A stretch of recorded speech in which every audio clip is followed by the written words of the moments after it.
Selamat siang teman-teman semuanya. Siang. Senang sekali melihat banyak wajah yang hadir hari ini. Terima kasih sudah meluangkan waktu untuk mengikuti seminar yang sangat spesial ini. Seminar ini berjudul Creative Broadcasting, Strategi Siaran, Produksi Event, dan Manajemen Tim Radio Kampus. Semoga semuanya dalam keadaan baik dan siap menerima ilmu baru ya. Jadi betul banget nih, seminar ini dibuat khusus untuk membuka wawasan teman-teman mengenai dunia broadcasting kampus. Nah, terutama dari sisi teknisnya teman-teman. Banyak orang yang melihat bahwa penyiar hanya sebagai wajah radio saja. Tapi di sisi lain, ada tim teknis yang bekerja di balik layar untuk memastikan jalannya suara, musik, dan siaran itu berjalan dengan baik. Nah, dan sekarang kita akan belajar langsung dari seorang yang sudah sangat berpengalaman dalam dunia teknis radio kampus, dan beliau pernah berada di berbagai posisi dari staf teknis sampai general manager dan sudah menangani banyak event besar. Tapi sebelum masuk ke sesi utamanya, izinkan kami memperkenalkan diri terlebih dahulu. Saya Sebastian Feraldi. Saya Rere Valdi, dan inilah kami yang akan memandu acara hari ini dari awal hingga akhir. Jadi tidak hanya kami, siang ini juga kita ditemani oleh dua moderator yang luar biasa yang akan membimbing jalan diskusi dan sesi lainnya.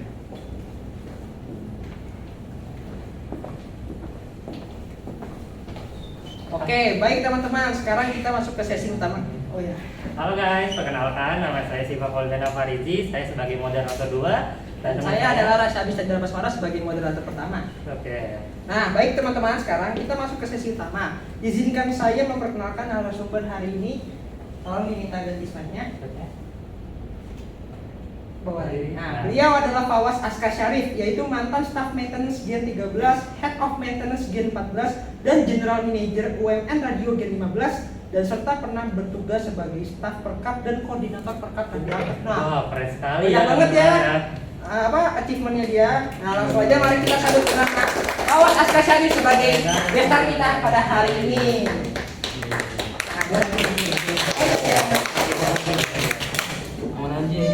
Nah, oke, aku duduk ya teman-teman. Nah, baik, untuk sesi pertama kita akan masuk ke radio technical essentials. Di sesi ini kita akan membahas fondasi utama dalam dunia teknis radio. Mulai dari bagaimana audio mengalir dari mic hingga sampai ke pendengar, peran teknisi dalam menjaga stabilitas kualitas siaran, serta pemahaman dasar yang wajib dimiliki oleh anggota teknis. Oke, baik Mas Fawaz. Untuk membuka sesi ini kita langsung masuk ke beberapa pertanyaan dasar mengenai teknik radio. Boleh moderator satu? Nah, nih Pak Fawaz nih, aku mau nanya, bisa jelasin nggak sih alur audio paling dasar dari mic sampai keluar ke broadcast? Nah, kalau misalkan kalian nanya gimana sih caranya siaran itu berjalan secara langsung, audio ya, Iya, betul. videonya dan sebagainya. Itu tuh kan pertama kan mic itu tersambung sama yang namanya mixer. Nah, di mixer itu tersambung semuanya, audio dari PC, audio dari mic, ataupun audio eksternal. Itu channelnya ada banyak. Kalian diatur di channel-channel tersebut. Nah, kemudian di mixer tersebut pun ada tempat yang namanya itu outputnya. Outputnya itu terbagi berbagai macam juga. Contohnya ada output yang buat headphone, ada output yang buat speaker di dalam ruang studio, dan ada juga output yang kita siarkan ke luar. Contohnya di frekuensi 107 FM atau kita siarkan ke website kita radio.mn.co.id. Nah, itu pun outputnya tuh berbeda tipe. Kalau yang pemancar itu tuh untuk memancar tuh di atas gedung A dan kabelnya tersambung ke studio kita di gedung B lantai 6. Kemudian kalau misalkan untuk si websitenya tersendiri, itu kita menggunakan software yang namanya Radio Boss. Dan di situ kita tuh masukin server ataupun broadcasting kita. Contohnya yang gue pakai itu Icecast. Nah, dari situ kita bisa broadcasting ke website yang ditembak pakai API. Gitu. Oke. Lanjut ke pertanyaan kedua ya Mas Fawaz. Oke. Menurut Mas Fawaz, apa saja komponen teknik yang paling penting dipahami oleh pemula di dunia radio? Kalau misalkan komponen teknik ya, teknis. Yang pertama udah pasti mic. Mic ada dua tipe, kondensor sama ini dynamic. Bedanya apa? Kondensor itu tangkap dari seluruh area. Sedangkan dynamic, contohnya nih gua pegang HP nih. Dynamic itu cuma nangkap dari depan doang. Sedangkan kondensor itu di sekitarnya. Itu mic. Nah, kemudian untuk bisa nyambungin mic-nya, itu kalian tuh butuh yang namanya mixer. Mixer itu adalah contohnya tuh kalian punya yang namanya itu kotak barang-barang dan sebagainya. Nah, kalian itu pengen menyusun barang-barang kalian supaya rapi. Mixer itu adalah kotak bagi mic tersebut. Jadi mic itu tersebut diatur channelnya dan lain sebagainya, dan tiap channel itu punya yang namanya itu knop-knop masing-masing. Kayak contoh equalizernya, high mid low-nya supaya ngatur bass, ngatur treble dan sebagainya. Kemudian disambungkan juga ke PC. Nah, PC kalian juga penting tuh dengan softwarenya, yaitu Radio Voice yang kita pakai di Human Radio. Kemudian juga namanya itu pemancar kita yang ada di gedung A, itu adalah dasar-dasar alat-alat yang dibutuhin bisa kalian broadcasting seperti ini. Penjelasannya sangat jelas banget ya teman-teman. Jelas. Nah, kita lanjut ke pertanyaan selanjutnya ya. Boleh. Nah, biasanya kan peran teknisi itu kan sering dianggap sebagai si di balik belakang layar nih. Iya. Nah, sebenarnya seberapa penting banget peran teknisi itu sebagai keberhasilan siaran? Nah, kalau menurut gue, kalau nggak ada orang teknis, si penyiarnya, kalau misalkan ada terjadi something dan sebagainya tuh mereka susah untuk troubleshooting. Contohnya kalau misalkan lagi siaran ada kendala dan sebagainya, contohnya mereka ngomongnya over dari durasi yang sudah di-set.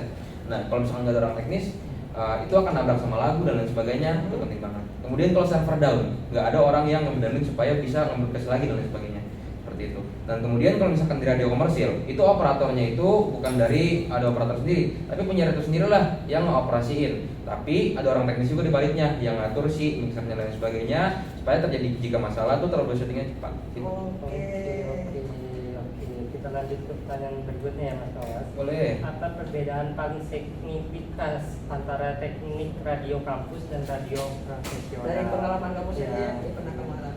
Oke, kalau misalkan dari pengalaman gue sendiri ya, karena Ya. gue sendiri juga kebetulan kemarin gue ada datang ke Prambors, ada siaran bareng Beril kan, siaran malam. Jadi bedanya adalah yang tadi gue jelasin, kalau di radio kampus itu biasanya operator itu ada divisinya sendiri. Nah, jadi penyiar itu tinggal ngomong aja, ntar ada operator yang ngoperasiin. Nah kan kalau di radio komersil, mereka itu lebih ke yang si penyiarnya itu adalah operator itu juga. Jadi istilah penyiar adalah single DJ. Jadi dia yang ngomong, dia juga yang ngatur audionya, dia juga yang ngatur musiknya. Tapi di balik itu sama seperti radio kampus ada MD musik director yang ngatur musiknya itu flow-nya bagaimana dan sebagainya. Kemudian juga ada produsernya juga yang mengatur bahwa si penyiar ini harus bawain apa dan sebagainya. Jadi benar-benar perbedaannya adalah contohnya kayak radius pemancar kita dibatasi oleh Kominfo itu cuma 2,5 km, sedangkan kalau di komersil bisa puluhan kilometer. Dan juga perbedaan di operator tadi. Kalau di Nah, selanjutnya nih, jadi pertanyaan sesi terakhir dari sesi 1 ya. Nah, kesalahan teknis paling umum apa yang biasa dilakukan oleh anggota baru di studio? Nah, kalau misalkan kesalahan teknis paling umum itu kayak contohnya dia tangannya masih kurang gercep gitu loh. Jadi kita punya hotkey di keyboard itu supaya kita bisa langsung nge-next lagu berikutnya ataupun kita mundurin gitu lagunya. Nah, kemudian kalau orang-orang yang baru training dan lain sebagainya, itu biasanya mereka tuh tangannya masih kurang gercep. Masih kagok lah ya. Masih kagok gitu loh. Jadi ada beberapa yang nabrak lagu, ada yang udah kelar penyiar yang ngomong tapi belum ke play lagunya dan lain sebagainya, seperti itu. Tapi itu aman nggak kalau dari kan siarannya juga ada di Spotify kalau nggak salah ya? Kalau Spotify itu podcast. Oh, podcast ya. Berarti itu kayak cuma buat training aja ya? Ya, seperti itu. Oke, kita lanjut ke sesi berikutnya ya, sesi 2. Boleh. Sesi 2 ini mengenai technical fundamental. Ya, kita lanjut ke sesi ini. Kita akan membahas berbagai peralatan utama di studio seperti mixer, mikrofon, handphone, speaker dan monitor hingga kabel-kabel penting. Sesi ini penting karena teknisi tidak hanya harus bisa menggunakan alat tetapi juga harus paham fungsi secara menyeluruhnya. Nah, oke, itu kan berikut beberapa pertanyaan seputar peralatan studio nih. Aku mau nanya nih. Nah, menurut Mas, alat paling krusial apa yang harus benar-benar dikuasai di teknisi baru di studio radio? Menurut gue penguasaan mixer sama ini ya hotkey yang ada di radio bus tersebut ya. Karena hotkey itu kan bisa diatur semuanya sama kita tuh di mixer tuh namanya punya channeling. Jadi contohnya kita punya nyambungin 4 mic dalam 4 channel yang berbeda. Kalau misalkan kita naik turunin 4 mic tersebut secara bersamaan, kita butuh 4 jari dan itu tidak efisien gitu loh. Nah, kita tuh butuh penguasaan yang namanya teknik channeling juga. Karena kalau misalkan tidak di channel, itu tuh bakal ribet banget. Nah, caranya itu kayak contohnya di mixer itu udah dari tombolnya biasanya untuk mengirim ke channelnya. Biasanya channelnya itu fader di samping yang masternya. Nah, dari situ kalian tuh nggak perlu naik turunin 4 mic secara langsung, tapi kalian cuma perlu naik turunin satu doang. Nah, Nah itu penting banget juga supaya untuk memudahkan alamat ini biar gercep naikin turunin mic-nya juga, dan kemudian juga penguasaan si hotkey-nya tersebut itu kalian butuh gercep juga, sehingga kalian tuh butuh yang benar-benar gimana caranya nguasain tekniknya. Contohnya yang teknik yang gunain itu gue buat pakai jari tengah dan juga jari jempol untuk mencet F8 untuk nyalain mic, dan juga N untuk next lagu seperti itu. Oke, kita lanjut ke pertanyaan berikutnya Mas Fawas. Boleh. Mas Fawas bisa jelasin secara singkat fungsi mixer dan kenapa alat ini jadi pusat kontrol studio? Nah, kalau untuk mixer sendiri itu kan dia yang nyambungin semua ya, mau dari input ataupun output gitu. Biasanya di mixer sendiri itu sebelah kiri itu input, sebelah kanan itu output. Nih, jadinya si mixer ini tuh kalau misalkan nggak ada si mixer, mic itu kan dia kabelnya tuh kabel, kalau nggak kabel jack 6,5, dia tuh kabelnya XLR. Nah, kabel XLR sama jack 6,5 itu cuman bisa disambungin ke mixer ataupun speaker-speaker yang kalian bisa lihat di kantin seperti itu. Kalau misalnya langsung ke PC itu nggak ada sama sekali channel untuk kalian nyolok, makanya kalian butuh yang namanya mixer. Kemudian untuk PC sendiri itu kalian butuh namanya kabel RCA juga, itu penting banget karena kalau misalkan nggak pakai kabel RCA yang sama sambungan jack 3,5 ke PC-nya, kalian itu nggak bakal bisa dapetin audio dari PC. Contohnya putar lagu yang diputar dari PC, kalian nggak akan bisa siarkan ke website ataupun ke frekuensi dan lain sebagainya seperti itu. Kemudian si mixer ini tuh juga contoh ngatur si volume dan sebagainya supaya apa? Supaya nggak nge-pick. Jadi kalau misalkan kalian nggak tahu nge-pick itu apa, kalau misalkan kalian ngomong terlalu dekat dengan mic atau kalian teriak depan mic, dia kan suara jadi pecah, deret gitu. Itu namanya nge-pick. Nah, mixer ini itu kita atur sedemikian rupa. Contohnya bassnya nggak terlalu kencang atau treble nggak terlalu kencang supaya suara yang kita hasilkan itu berkualitas dan tidak pecah gitu. Nah, aku mau nanya lagi nih, bagaimana Boleh. sih cara memastikan kabel dan konektor selalu dalam kondisi aman dan layak dipakai? Nah, kalau menurut gue sih kalian butuh kabel manajemen yang baik ya. Kalau di studio kan udah pasti ada meja-meja untuk penyiar sama meja untuk operator dan sebagainya. Dan di situ kita tuh kabel manajemennya adalah kita tuh pisahkan yang mic bareng yang mic aja, yang untuk ke PC yang untuk ke PC aja, yang untuk headphone aja. Jadi kalau misalkan kan rata-rata kerusakan kabel dan kerusakan mixer itu kan terjadi karena ketarik lah, karena kegencet dan lain sebagainya. Nah, dengan kabel manajemen yang baik menurut gue itu tuh bisa menghindari masalah-masalah tersebut sehingga menghindari kerusakan yang terjadi. Oke. Kita pertanyaan terakhir dari sesi 2 ini yaitu kesalahan pengguna mixer apa yang paling sering Mas temui dari anggota baru? Kalau misalkan kesalahan mixer yang paling sering ditemui bagi anggota baru ya, itu tadi yang gue jelasin, dia kurang gercep, kemudian contohnya dia ngatur treble terlalu kencang atau ngatur bassnya terlalu kencang sehingga pecah suara yang keluar dan sebagainya. Terus juga dia terlalu cepat nurunin mic-nya sehingga perpindahan antara si penyiar ngomong sama si lagunya mulai itu tuh terlalu patah banget. Itu tuh sebenarnya butuh dilatih lagi ya. Kurang lebih menurut gue untuk bisa kalian dari awal belajar sampai kalian bisa master timingnya bagus, sampai kalian master bener-bener gak ada zero mistake sama sekali, itu kurang lebih butuh 2 bulan menurut. Nah, berarti kunci utama dalam radio tuh di mixer berarti ya? Iya. Oke, ini sesi kedua udah selesai ya, jadi kita lanjut ke sesi 3. Boleh. Nah, sesi 3 ini tentang basic sound setup. Untuk sesi ketiga ini kita akan masuk ke basic sound setup. Sesi ini membahas dasar-dasar pengambilan audio seperti gain, level, EQ, kompresor, serta cara menghindari clipping dan noise. Hal ini penting agar siaran terdengar stabil dan nyaman untuk mendengar. Bisa dilanjut oleh. Oke, baik Mas Fawas, untuk sesi sound setup ini ingin bertanya lebih detail yaitu Boleh. pertanyaan pertama itu cara menentukan guide yang tepat untuk setiap penyiar itu seperti apa Mas Fawas? Nah, kalau menurut gue sendiri kan penyiar kan ada karakter-karakter masing-masing kan. Ada yang orang energetik banget, teriak dan lain sebagainya. Ada yang suara lebih ngebas dan lebih santai gitu loh. Nah, caranya supaya suaranya itu bagus, nggak kebanting dan lain sebagainya kayak antara dua penyiar ini itu seimbang. Kalian tuh atur aja kan tiap channel nih. Contoh si penyiar 1 pakai mic 2, penyiar 2 pakai mic 3 gitu loh.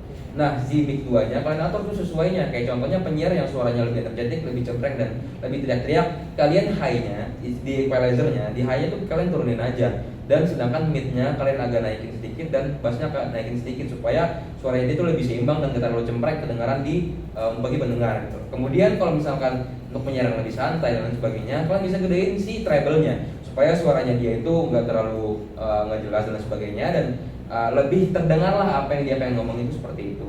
Kemudian kita nih sebagai operator juga butuh yang namanya itu chemistry yang baik dengan yang namanya penyiar.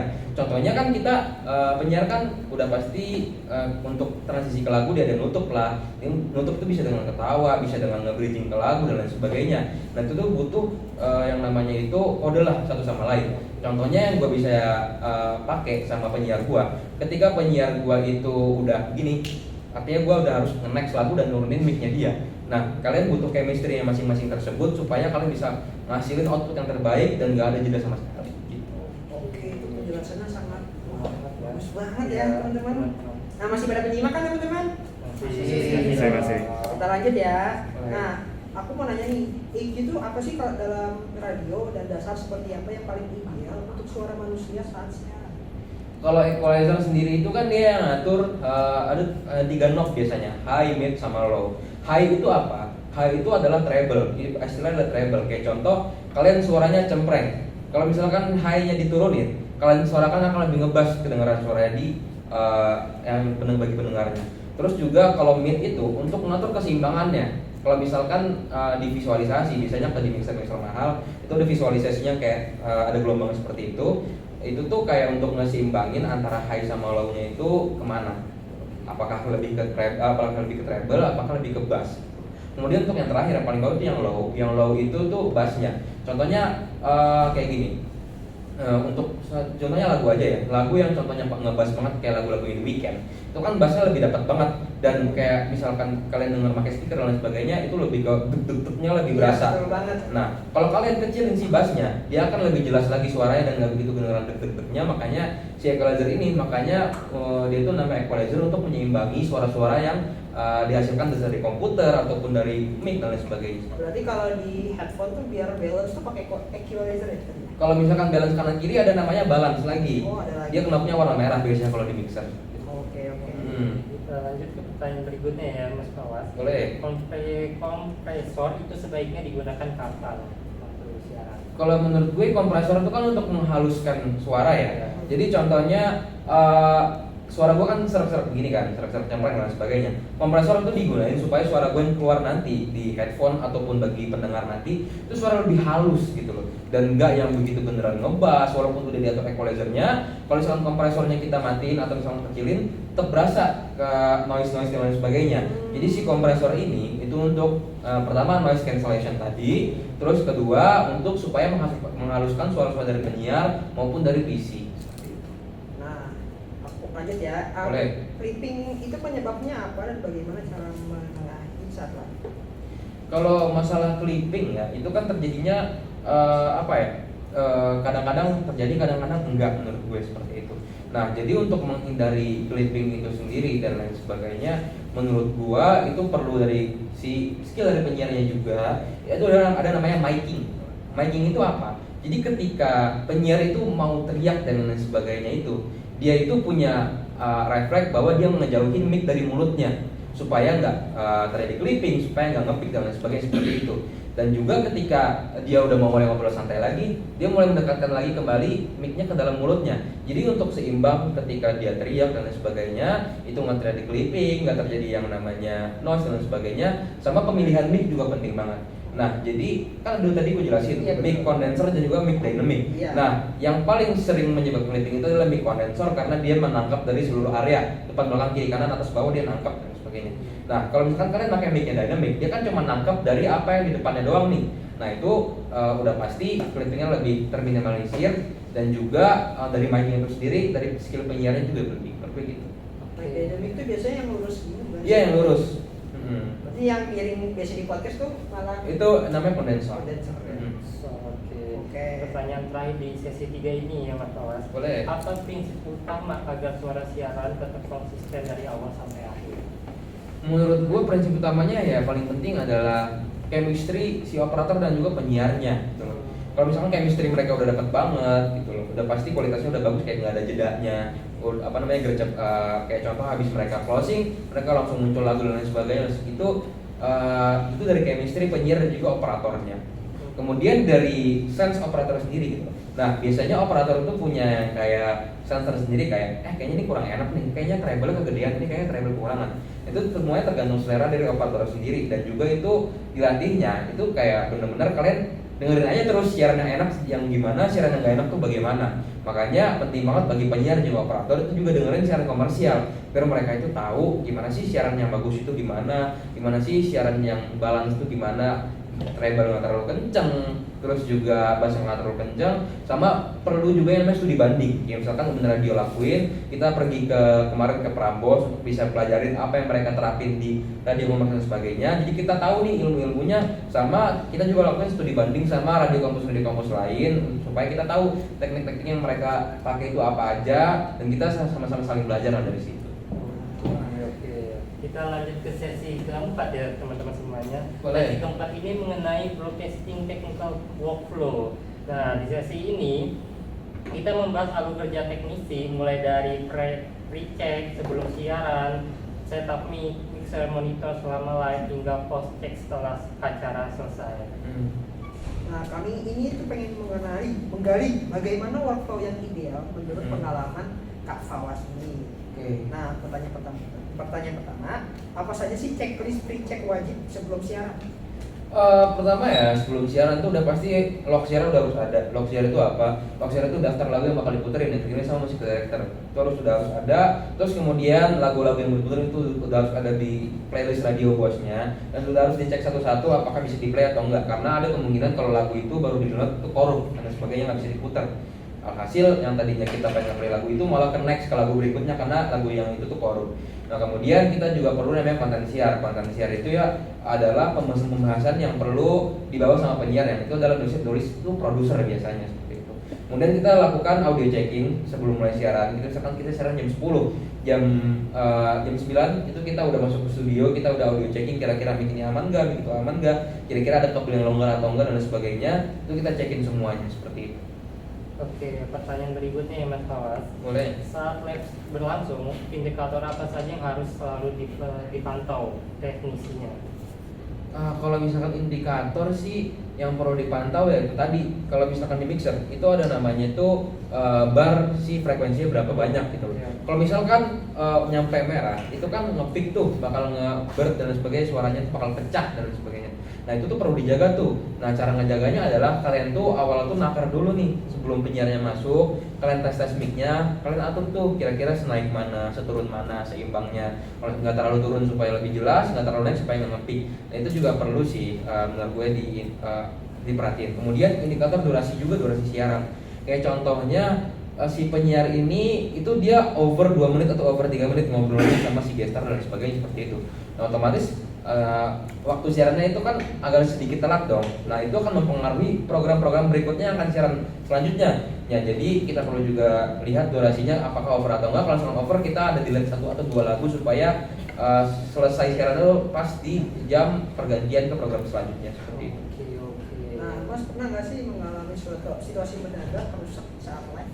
Kalau misalkan rusak sih kita tuh paling si server yang kita pakai itu Icecast itu down. Ya karena si Icecast ini itu kan dia kita dibayar UMN, melalui Mas Niko, yaitu koordinator kita dari Labcom dan sebagainya. Nah itu tuh terkadang si WiFi UMN ini tuh dia kan punya yang namanya firewall ya untuk memblok yang namanya itu aplikasi-aplikasi atau website streaming yang tidak diinginkan dipakai. Nah itu tuh biasanya di resetnya setiap bulan oleh IT UMN. Nah biasanya si Icecast ini itu terkena tuh, jadinya kita tuh nggak bisa connect ke server Icecast-nya sehingga kita tidak bisa broadcast di website seperti itu. Oke, pertanyaan berikutnya ini Mas Fawas. Apa perbedaan workflow teknisi untuk siaran reguler dan event besar? Kalau misalkan workflow siaran reguler kan kayak gue udah jelasin tadi, yang cuma perlu mic checking doang, punya chemistry dengan penyiar dan sebagainya. Kalau di event-event, kebetulan gue juga kemarin jadi soundman di High School Fest kan, sempat volunteeran. Nah itu tuh benar-benar lebih prepare lagi. Kayak contohnya kita tuh di 1 hari sebelumnya kita tuh udah checking panggung, kita udah checking video, udah checking sound, kira-kira bagus atau enggak, kira-kira pasnya sebagaimana dan sebagainya. Dan kita juga di training, kira-kira nanti kita play ini tuh di mana, nge-play itu tuh di mana, durasi berapa, terus ketika si musisi ataupun MC-nya pas ngomong apa, kita nge-play ini, kita naikin itu, dan juga benar-benar workflow-nya itu yang lebih prepare banget daripada siaran daily. Kalau misalkan di event-event besar seperti itu. Oke. Oke, sekarang kita lanjut ke session selanjutnya, yaitu sesi 5. Nah, masih ada 2 sesi lagi nih teman, sesi 5 dan sesi 6. Jadi, tolong masih mendengarkan kan teman-teman? Oke, kita lanjut ya. Nah, di sesi kelima ini kita akan membahas berbagai masalah umum di studio seperti mic berdengung, feedback suara pecah, kabel rusak, dan juga rutinitas maintenance agar studio tetap optimal. Nah, untuk sesi troubleshooting ini ada beberapa hal yang ingin kami tanyakan. Boleh. Nah, bagaimana cara membedakan apakah masalah berasal dari mic, mixer, atau kabel? Kalau misalkan kita bedain permasalahan di mic atau mixer atau kabel, itu sebenarnya tuh mixer itu jarang terjadi kerusakan. Nah, walaupun ada debu juga gitu kan, itu tergantung dari kualitas mixer yang tersendiri. Yang kita pakai itu mereknya Yamaha MG16XU. Itu udah resisten terhadap debu, tapi masalah air itu makanya kita punya peraturan tidak boleh membawa air minum ke dalam studio, itu menghindari kerusakan tersebut. Makanan juga nggak boleh. Nggak boleh. Berarti clear banget ya? Clear, cuman kecuali untuk guest star ya. Oke. Kecuali untuk guest star dia kita persilakan, tapi untuk penyiar dan kru lainnya itu nggak boleh. Kemudian kita juga ngelihat nih si kabelnya ini masih layak pakai atau enggak. Biasanya kabel yang udah nggak layak pakai itu ketika mic-nya rusak, ketika kita goyang-goyangin si kabelnya, kita gini-giniin, itu nyambung, itu udah pasti kerusakan dari kabel. Kalau misalkan emang kerusakan dari mic, itu biasanya nggak nangkep suara, atau misalkan dia itu cuman kerusakan dari mic itu cuma nggak nangkep suara doang. Kalau misalkan emang dia benar dia bakal nangkep suara, kalau misalkan dia rusak dia benar sama sekali nggak nangkep suara, nggak bakal putus. Dia tuh rusaknya paling karena emang masanya udah harus ganti atau kayak gimana? Menurut gua umur mic itu umur mic sama mixer tuh cukup lumayan lama ya. Yang umurnya cepat tuh malah justru kabelnya. Oh, kabel. Iya, karena kan mic itu kan punya build quality masing-masing ya. Nah, jadi si mic ini tuh benar-benar kerusakannya jarang banget kalau bukan dari kabelnya sendiri yang konslet. Tapi bisa nggak kayak kabelnya aja yang diganti? Bisa, Oh, bisa bisanya. ya? Saya kira tuh benar-benar harus kita mic-nya rusak ya beli mic-nya lagi. Enggak, kabelnya rata-rata kalau dari mic Rata-rata. biasanya ya kalau misalkan emang dia rusak dia nggak bakal nangkep suara sama sekali. Oke. Oke, pertanyaan berikutnya yang kawas. Boleh. Penyebab paling umum terjadinya feedback itu apa dan bagaimana cara mencegahnya? Kalau feedback ya itu sebenarnya karena si mic-nya itu terlalu dekat dengan speaker, terlalu dekat dengan headphone. Jadi si mic-nya itu nangkep apa yang keluar dari speaker. Nah itu jadi feedback tuh. Kemudian makanya di radio Bose itu ada settingan namanya output to encoders only, yang artinya outputnya itu cuma bisa didengarkan oleh orang pakai headphone, pakai speaker, sama yang berspesifikasi ke pemancar dan juga si yang namanya itu website kita. Nah jadi supaya nggak terjadi feedback, itu tadi kita nyalain si settingan si output to encoders only, supaya suara penyiar itu nggak mantul ke headphone dia juga, supaya si penyiar itu nggak bingung lagi ngomong apa, tiba-tiba dia dengar suaranya di sini dan sebagainya. Itu settingannya di radio Bose itu sendiri. Tapi kayak kalau speaker suaranya mantul tuh feedback berarti. Iya, itu karena si mic-nya itu terlalu dekat dengan speaker. Jadi si mic-nya itu nangkap apa yang si speakernya keluarin. Oke. Kita lanjut ke sesi terakhir nih. Boleh. Untuk penjelasan materi dari Kak Fawas ini, yaitu session 6. Nah, di sesi ini sangat menarik ya, karena kita akan menanyakan tentang track record dan real experience dari Kak Fawas Aska Syarif ini. Boleh. Nah, di sini kita akan membahas perjalanan karir Mas Fawas selama bergabung di UMN Radio dan Radio Aktif, dari staff maintenance Gen 13, head of maintenance Gen 14 hingga general manager Gen 15. Wah, keren banget nggak sih teman-teman? Keren nggak sih? Nah, kami juga akan membahas pengalaman beliau dalam berkat dan pencapaian terbarunya. Nah, aku kasih tahu teman-teman, dia tuh terakhir baru juara ya? Kalau nggak salah, juara 3 RDK of Air 2025. Jadi aku mau nanya dong, bisa nggak dijelasin dari awal kamu gabung, terus kamu bisa naik jabatan dan ikut proker-proker dari UMN? Nah kalau misalkan dari awal sendiri, gue itu daftar UMN Radio itu bareng temen gue bertiga. Tapi yang duanya sisanya itu berada di tengah jalan, gue doang yang lanjut. Jadi benar-benar gue tuh nyari teman baru dan sebagainya di sana. Kebetulan gue punya kadif dulu itu yang benar-benar ngajarin gue banget dan sebagainya. Tapi karena dia magang, otomatis beberapa hal yang harus gue pelajari sendiri. Nah dari gue pelajari sendiri tersebut, gue yang lebih nyari lagi, gue yang lebih yang namanya itu dapat lagi, gue yang lebih namanya explore lagi, karena nggak selalu si kadif gue ini itu bisa membimbing gue. Jadi gue punya rasa kayak gimana caranya gue bisa berkembang tapi nggak selalu dibimbing. Itu gue coba kembangin dalam diri gue, terus kemudian Itu tuh gua diajak lomba sama teman gua, satu pemain radio juga, dia produser, dia ajakin gue jadi operator, dia jadi penyiarnya, sama ada satu lagi namanya Akila.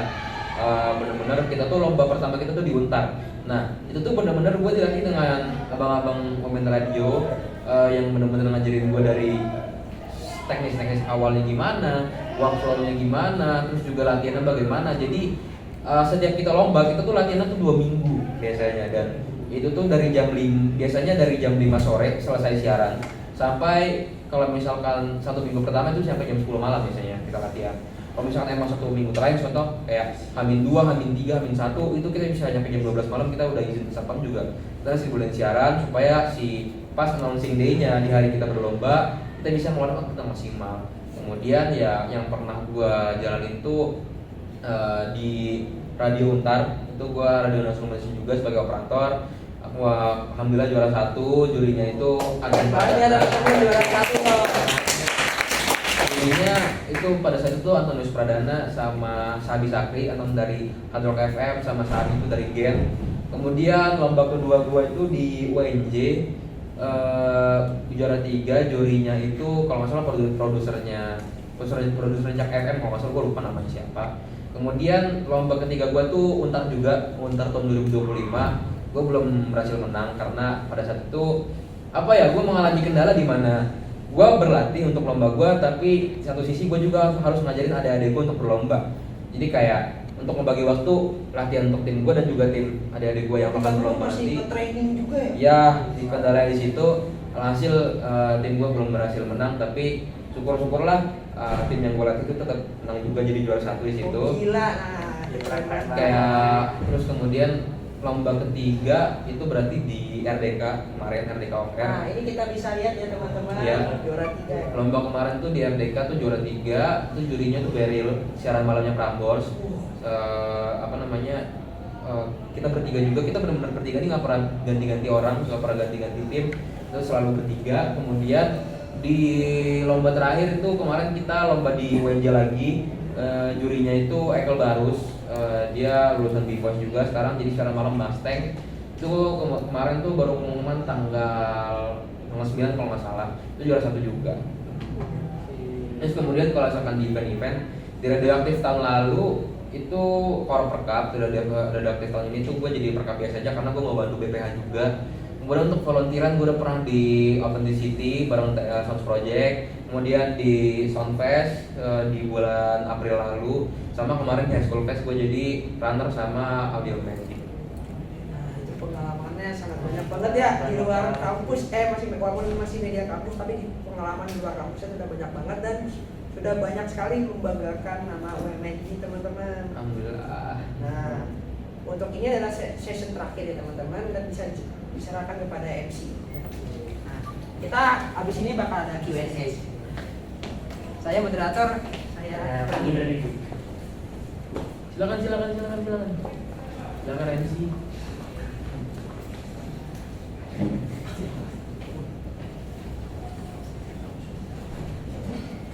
Dulu.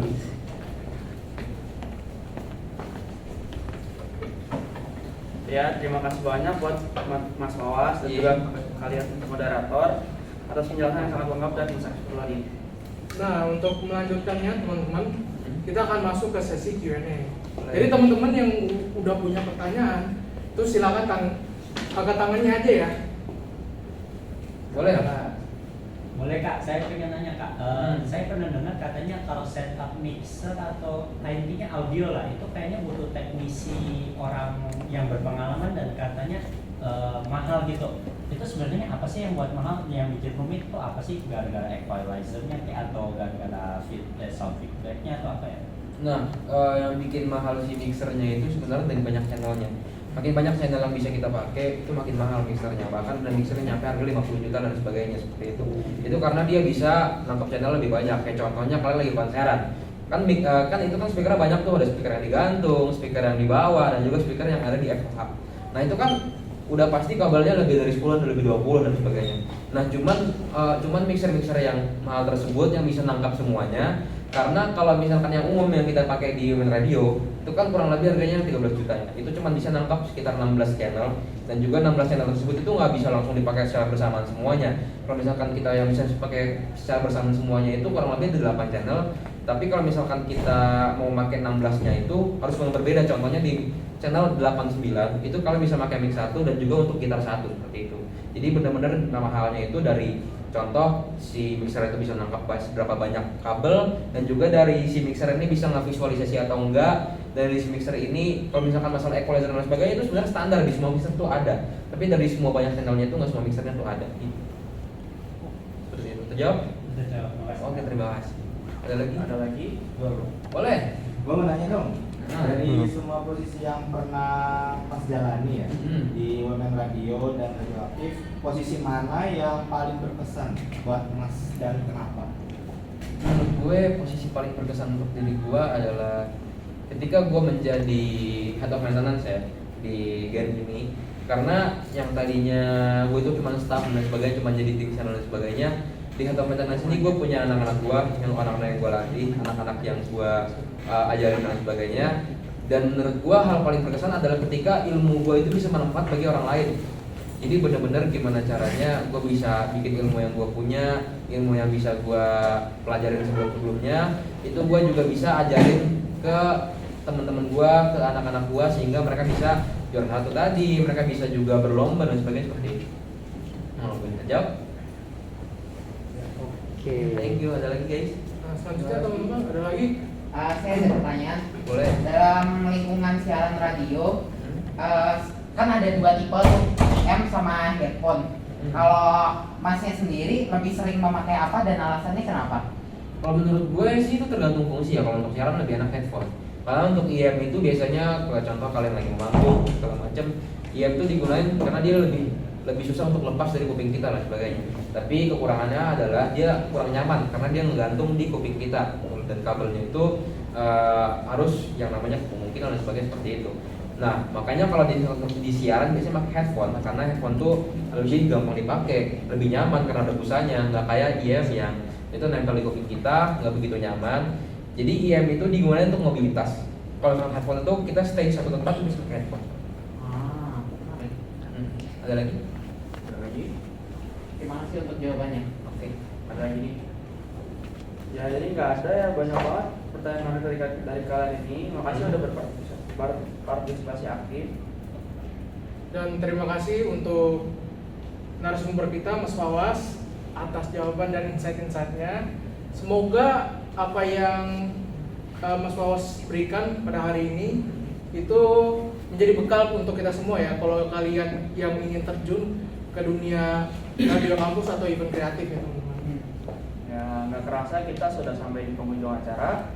Dan sepanjang sesi tadi kita telah belajar banyak hal, mulai dari mengenal peralatan studio, memahami bagaimana teknisi bekerja, menjaga kualitas siaran, mengatasi berbagai masalah teknis yang sering terjadi, hingga menyimak perjalanan karir narasumber kita yang begitu inspiratif.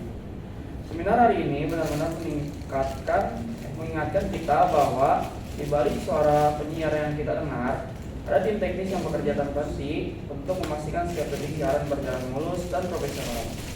Sebuah peran yang sering tidak terlihat, tetapi sangat vital dalam dunia broadcasting.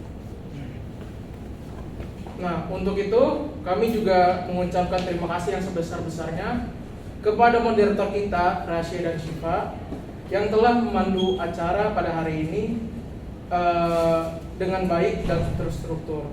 Nah, serta juga tentunya peserta-peserta yang sudah hadir pada hari ini, yang telah duduk bersama kami, mendengarkan materi, bertanya dan berpartisipasi aktif dalam acara hari ini. Terima kasih atas antusiasmenya dan energi yang kalian berikan pada hari ini. Terima kasih semuanya. Nah teman-teman, sebelum di akhir acaranya kita bakal ngasih pemberian cendera mata kepada narasumber. Apaan ini? Nah ini ya nggak apa-apa lah, semata-mata aja buat narasumber ya, karena udah mau datang, dan terima kasih sudah membawakan acara pada hari ini. Ada. Terima kasih Bapak Rasya. Ya, oke. Terima kasih semuanya ya. Sekian semua, Terima kasih, terima kasih Kak. sudah datang. Oke. Coba tuh